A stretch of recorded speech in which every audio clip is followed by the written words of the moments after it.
Hello guys, hello Pisces. Welcome dito sa aking channel, Kapalaran 888. Welcome Pisces. Ito ay para sa last week ng November and first day ng December. So it's November 25 hanggang December 1, Pisces. Weekly tarot reading para sa lahat ng Pisces na nanonood. I hope na makuha mo yung energy sa linggong ito. So tingnan natin ano ba yung pwedeng regalo sa atin ng ating last week of November. Okay?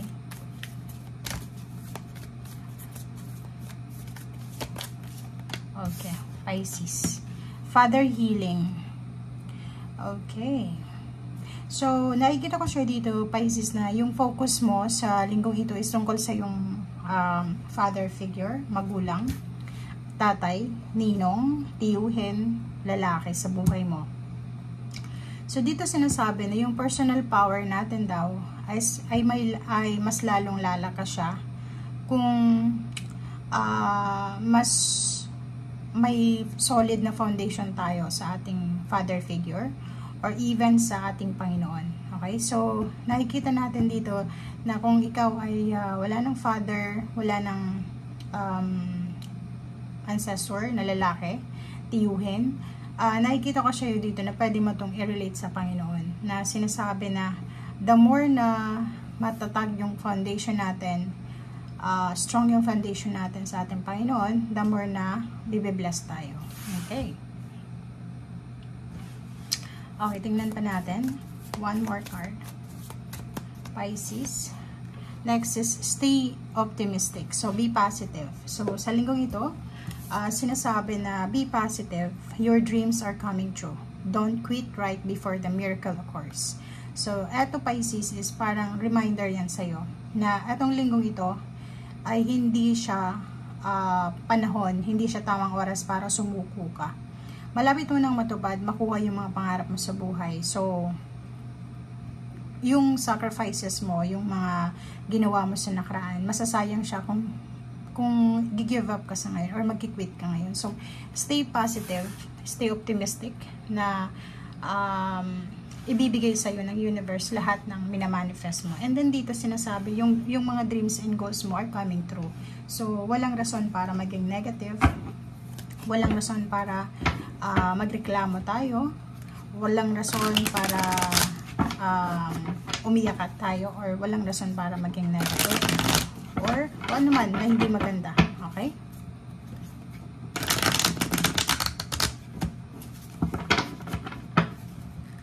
Okay. Tingnan natin. Pisces. Weekly tarot. Okay. First card mo is Palace of Cups. Next is Seven of Cups. Nakikita ko siya dito, Pisces. It's choices ng emotion. So, sinasabi sir dito na this week, may choice ka para maging masaya. 'Di ba? So, ibig sabihin yan, nasa kamay mo yung paraan para maging maligaya ka, para maging masaya ka. Etong Seven of Cups na to is nagsasabi sa'yo na siguro kung single ka or looking for a relationship, marami kang mapapansin na may mga nagkakagusto sa'yo or pwedeng nagpaparamdam sa'yo ngayong linggong ito. Palace of Cups is a celebration. So, posibleng ang linggong ito, may isa-celebrate ka na family events, family gatherings, basta celebration to. Kasi yung Palace of Cups is para siyang, alam mo yon, yung buo yung pamilya, buo yung kalooban, and positive yung nasa sa puso mo. So, punong-puno ng saya, punong-puno ng ligaya, punong-puno ng expectation, punong-puno ng pag-asa. Okay, Four of Cups. And then, Two of Cups. So, emotion.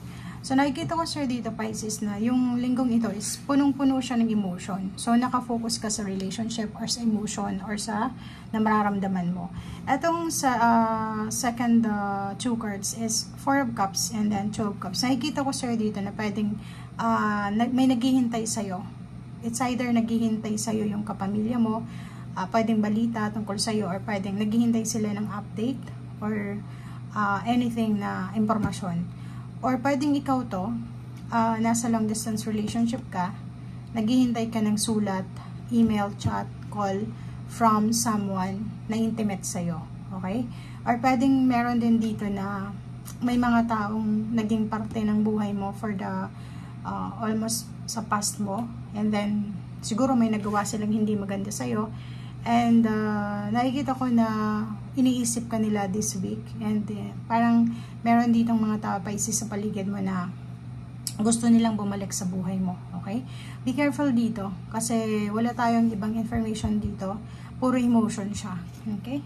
So eto naman is fire sign energy, Ace of Wands, and then 5 of Coins. So nakikita ko siya dito na yung Ace of Wands dito is excitement, confidence. So ibig sabihin yan, gaya ng sinabi ko sa'yo kanina, etong celebration na magaganap sa linggong ito, or etong happy moments, or pag-apaw ng cups mo, pag-apaw ng emotion, pagiging masaya, ay magdadala to sa'yo ng sobrang pag-asa, confidence, and excitement. Okay?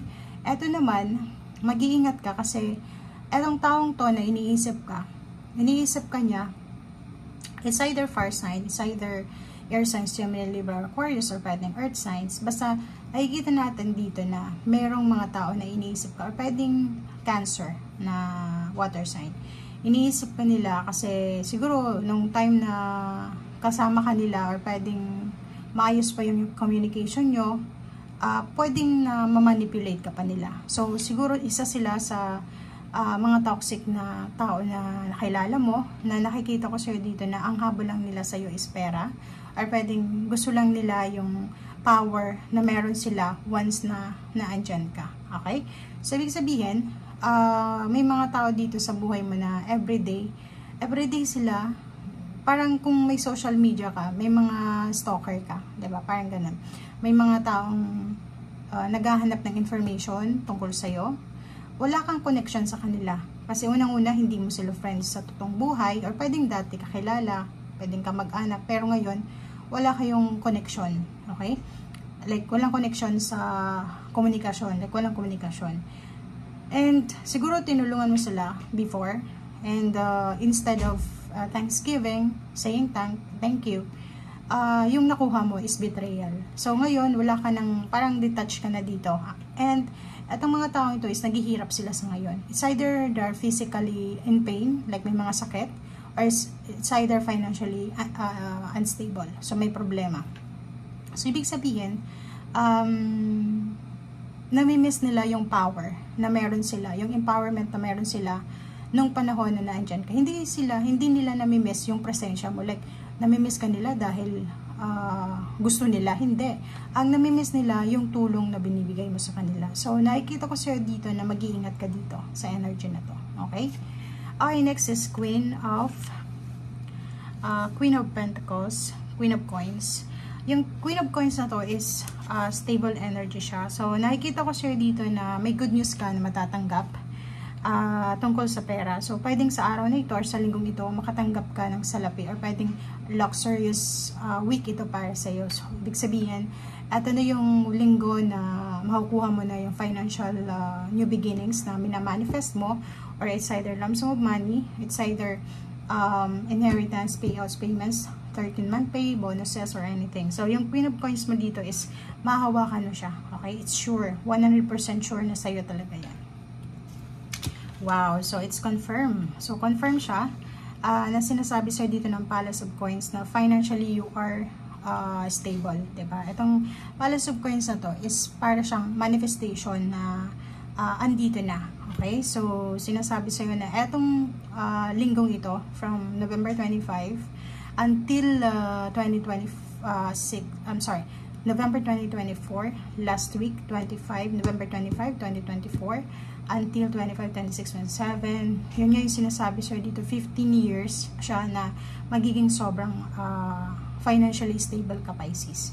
Kasi yung Palace of Coins na to is nagsasabi sa'yo na mapapaligiran ka ng kasaganahan, financial na kasaganahan, and mapapaligiran ka ng stability and balance, lalo na sa tangible financial material things. Okay?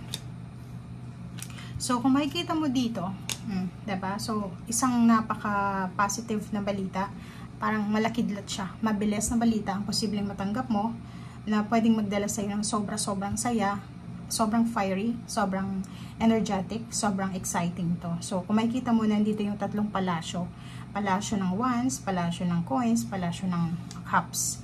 And ito yung pinaka-positive na palace. Kasi yung Palace of Swords is pwedeng hindi siya maganda sa pandinig natin. Etong three palaces na to, na yung Palace of Wands, Palace of Coins, and Palace of Cups, ay nagsasabi sa'yo na this week ay magkakaroon ka ng financial stability. Start na ng sobrang exciting ito eh. Ito na yung simula ng exciting na linggo para sa'yo onwards. And at the same time, sobrang kalma, 'di ba? Magiging sobrang kalmado yung emotion mo. And nakikita ko siya dito, parang kontento ka sa kung ano yung meron ka sa ngayon. And last card natin sa Five of Swords, sinasabi na kailangan mo nang isuko yung mga negativity sa buhay mo. So, kailangan mo nang umalis sa lugar, sa sitwasyon, sa circulation, sa attachment, sa partnership na alam mo na hindi na makakabuti sa'yo. Lalo na dito.